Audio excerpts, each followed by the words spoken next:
The four of us, Josh, Mike, Sarah, and I, had been inseparable since childhood. Growing up in Detroit, we'd always been the adventurous type, but nothing could have prepared us for the journey we were about to embark on. It all started with a wild idea. What if we made the trek out to Area 51? We had all heard the conspiracy theories, the tales of UFOs and extraterrestrials, and we couldn't resist the temptation to see for ourselves. With a few days off work, we pooled our savings, packed our bags, and bought bus tickets to Nevada. The journey from Detroit was long and grueling, but we were fueled by our curiosity and the thrill of the unknown. Our first hiccup came just outside of Indiana.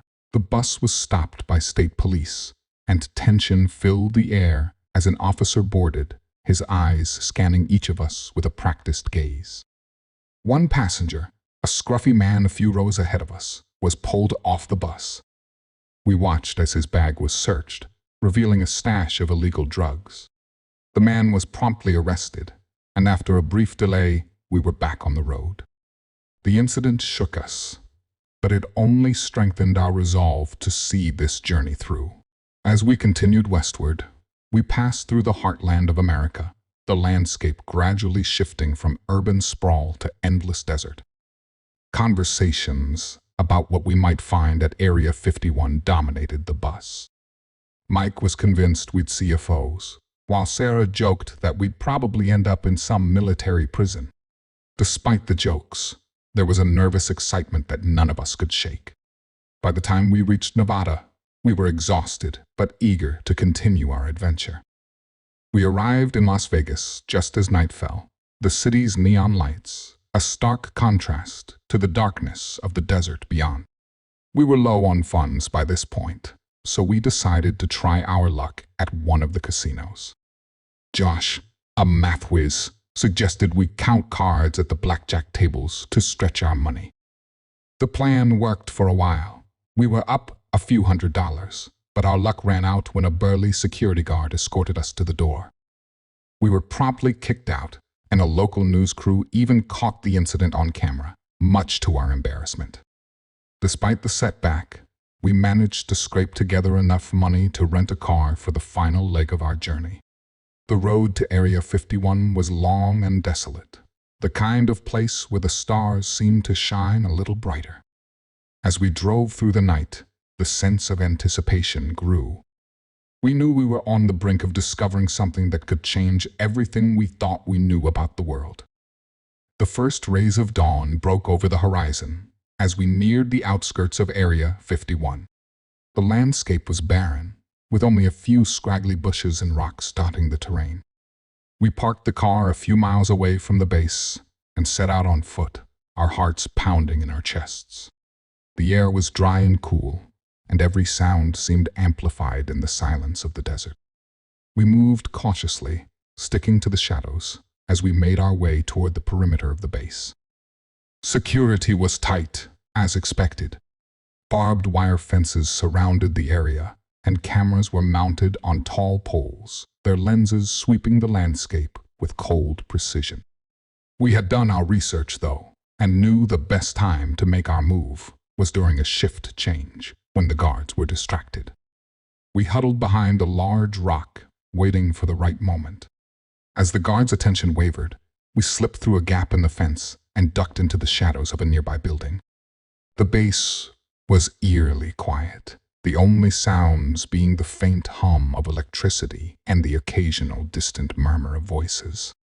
We moved from building to building, careful to avoid the cameras. Our goal was to reach one of the larger hangars that, according to online theories, housed the most sensitive materials. As we crept closer, we couldn't shake the feeling that we were being watched, but we pressed on, determined to uncover the truth. Inside the hangar, the air was thick with tension. The space was vast, with rows of strange-looking vehicles and equipment we couldn't begin to identify. But what caught our attention the most was the large, circular platform in the center of the room, surrounded by a series of consoles and monitors. We watched in disbelief as a group of workers in lab coats stepped onto the platform. With a flash of light, they vanished, only to reappear a moment later on the other side of the hangar. They were teleporting using technology we had only seen in science fiction. Our minds raced as we tried to process what we were witnessing. But before we could make sense of it, the doors at the far end of the hangar slid open and a group of military personnel entered. We ducked behind a stack of crates, holding our breath as they passed by. Once the coast was clear, we made a hasty exit, our nerves on edge. What we had seen was beyond anything we could have imagined, and we knew we had to get out before we were caught. As we made our way back to the perimeter, something caught Sarah's eye. A faint, blue light flickered in the distance, just beyond the hangar we had just left. We hesitated for a moment, but curiosity got the better of us. We crept closer, the light growing brighter as we approached. What we found stopped us dead in our tracks, a small, silver craft, unlike anything we had ever seen, hovering just above the ground. Its surface was smooth and seamless, reflecting the starlight in a way that made it almost invisible. We could barely breathe as we watched in awe. Then, the craft's hatch opened with a soft hiss and a figure emerged. It was humanoid, but unmistakably alien, tall and slender, with large, dark eyes that seemed to pierce through us. For a moment, time stood still as we locked eyes with the creature. It tilted its head, studying us with what felt like a mixture of curiosity and understanding. Before we could react, the alien raised a hand, and a wave of calm washed over us. We felt an inexplicable sense of connection, as if the being was communicating with us on a level beyond words. Images flashed through our minds, visions of distant galaxies, advanced civilizations, and a warning about the future of our planet. The message was clear. We were not alone in the universe, and our actions on Earth would have far-reaching consequences. The encounter lasted only a few moments, but it felt like an eternity. As quickly as it had appeared, the alien retreated back into its craft, and with a low hum, the ship lifted off and disappeared into the night sky. We stood there, stunned, struggling to comprehend what had just happened. None of us spoke as we hurried back to the fence, our thoughts racing. We knew that what we had seen would change us forever, but we also knew that we couldn't tell anyone, at least not yet. Our escape from Area 51 was nothing short of a miracle. As we reached the perimeter, we heard the distant sound of alarms blaring through the still night air. The base was on to us, and we knew we had only moments to get out before being caught. We sprinted towards the gap in the fence, our hearts pounding in our ears. The adrenaline coursing through our veins seemed to sharpen our senses, and we moved with a speed and agility we didn't know we had. As we slipped through the fence, the harsh beams of searchlights swept across the desert. We flattened ourselves against the ground, trying to blend into the shadows as we crawled away from the base. The sound of boots on gravel grew closer, and we could hear the guards shouting orders. Our nerves were frayed, but we knew that panicking would only get us caught. We managed to put some distance between ourselves and the base, but we weren't in the clear yet. The desert offered little in the way of cover, and we had a long way to go before reaching the safety of our car. We moved as quickly as we could, pausing only when the searchlights passed too close for comfort. At one point, we were nearly discovered when a drone buzzed overhead, its camera sweeping the ground. We froze, holding our breath as it hovered above us before moving on. Finally, after what felt like hours, we reached the car. We piled in, and Mike floored the gas pedal, sending the vehicle speeding down the dirt road. In the rearview mirror, we could see the lights of the base growing smaller as we put more distance between us and the danger.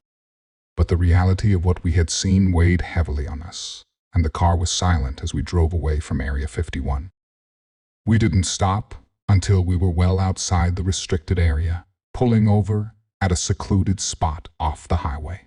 Only then did we allow ourselves to breathe a little easier. We were safe, but the gravity of what we had witnessed hung over us like a dark cloud. We knew we had to leave Nevada as soon as possible. The last thing any of us wanted was to be caught by the military, or, worse, by whatever forces were controlling the secrets inside Area 51. The drive back to Las Vegas was tense. None of us spoke much, each lost in our own thoughts. The city's lights were a welcome sight, but we didn't linger. We returned the rental car and headed straight for the bus station, eager to put as much distance between us and Area 51 as possible. But our troubles weren't over yet. As we boarded the bus, we noticed a man sitting near the back, his gaze fixed on us with an intensity that made our skin crawl. He was dressed in a plain suit, and something about him screamed government agent. We tried to ignore him, but the feeling of being watched was impossible to shake. We exchanged uneasy glances, silently agreeing to stay alert.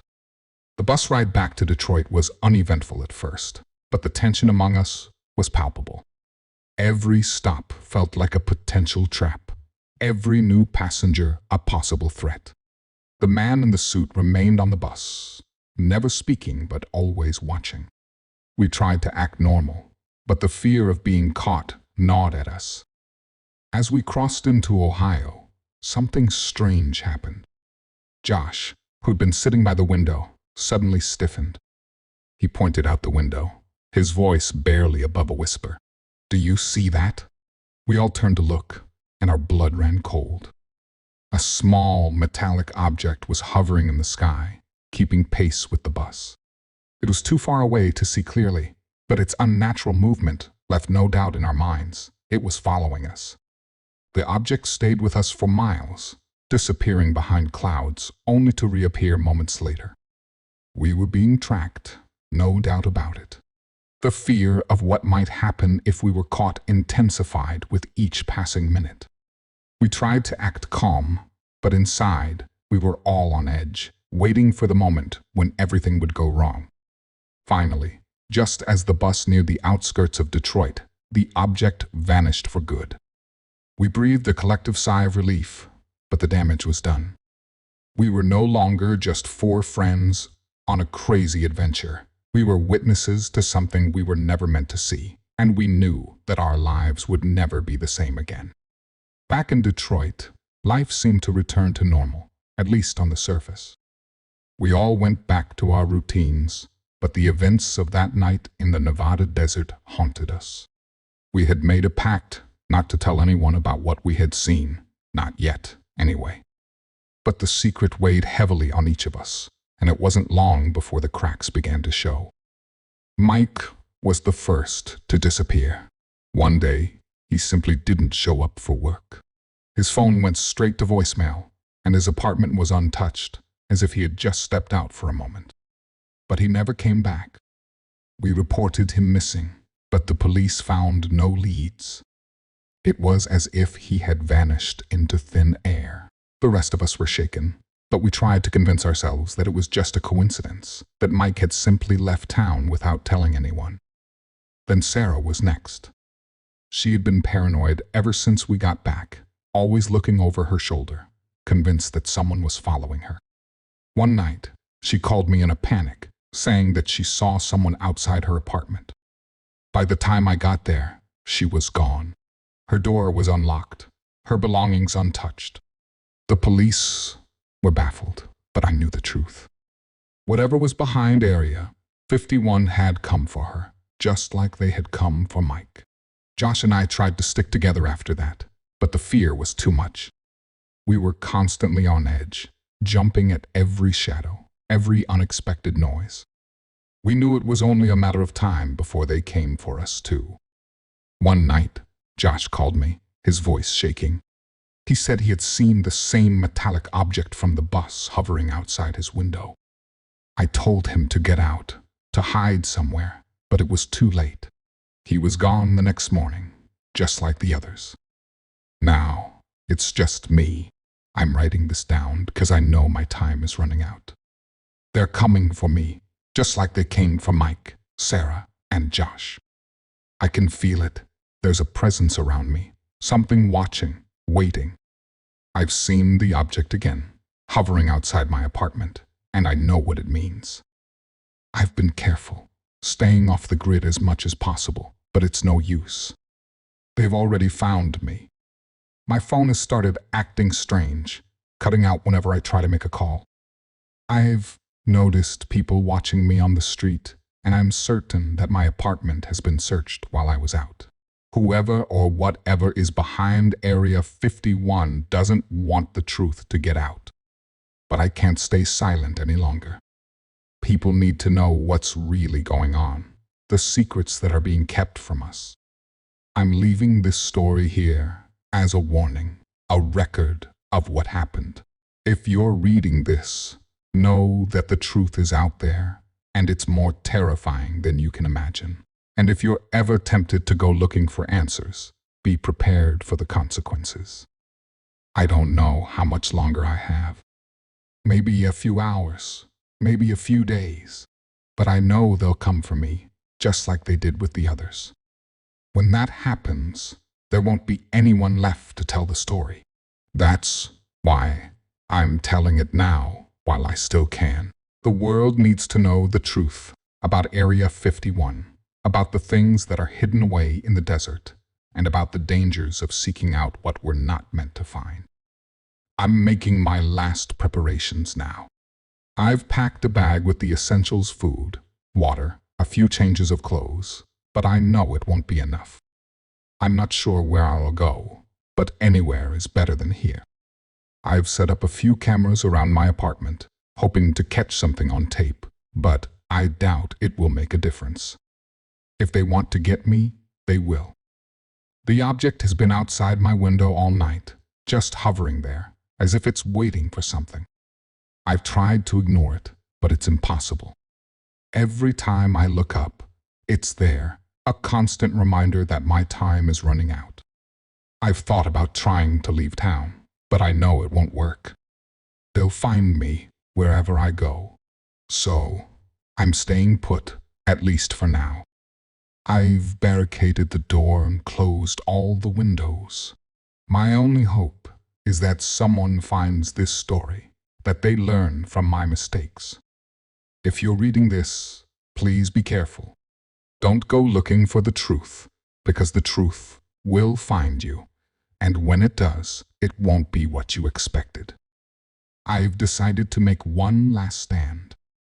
If they're to come for me, I won't go down without a fight. I've armed myself as best I can, and I'm ready for whatever comes. Maybe it's futile, but at least I'll go out on my own terms. And who knows, maybe there's still a chance that I can get away, that I can survive. But if not, at least I've told my story. At least I've done what I can to warn others. The truth is out there, hidden away in the desert, guarded by forces we can't begin to understand. But now, at least a part of that truth is here, in these words, for anyone who's brave enough or foolish enough to read them. It's happening. I can hear them outside, the sound of footsteps in the hallway, the creak of the floorboards. The object is still hovering outside my window, its light flashing in a way that seems almost taunting. My heart is racing, but I'm ready. I'm not going to let them take me without a fight. The door rattles, someone or something tries to force it open. I've got my makeshift weapons ready, but I know it won't be enough. Still, I'm going to make them work for it. I can feel the adrenaline pumping through me, the fear giving way to a kind of reckless determination. If this is the end, then so be it. I'm not going down without a fight. The door bursts open, and for a moment, everything is chaos. I swing at the first figure through the door, but it's like hitting a brick wall. They're fast, faster than any human should be, and before I know it, I'm pinned to the ground. I struggle, but it's no use. They're too strong. As I'm held down, I see the figure more clearly, a man in a suit, just like the one from the bus. His face is expressionless, cold. He doesn't say a word as he pulls out a syringe, and I feel a sharp sting in my arm. The world starts to fade, my vision blurring, but I fight to stay conscious, to hold on to the last shred of control. The last thing I see before everything goes black is the object outside my window, its light pulsing in a steady rhythm, as if it's mocking me. And then there's nothing. When I wake up, I'm in a room I don't recognize. It's sterile, white, with no windows and only a single door. My head is pounding, and I feel groggy, disoriented. It takes me a moment to remember what happened, but when I do, a wave of panic washes over me. I try the door, but it's locked. There's no way out. I'm trapped. I don't know where I am or how I got here, but I know that it's over. They've got me, just like they got the others. I'm just another loose end that they've tied up, another witness to something the world was never meant to see. As I sit here, writing these final words, I realize that this is the end of the line. There's no escape, no last-minute rescue. Whatever happens next, I'm ready for it. I just hope that someone, somewhere, reads this and understands the truth. Area 51 is real, and so are the secrets it holds. And those secrets are worth killing for. I don't know what they'll do to me. Maybe they'll erase my memories, or maybe they'll just make me disappear like they did with Mike, Sarah, and Josh. But whatever happens, at least I tried. At least I told my story. And maybe, just maybe, that will be enough. So, if you're reading this, be careful. The truth is out there, but it's more dangerous than you can imagine. And if you ever find yourself tempted to go looking for it, remember my story and think twice.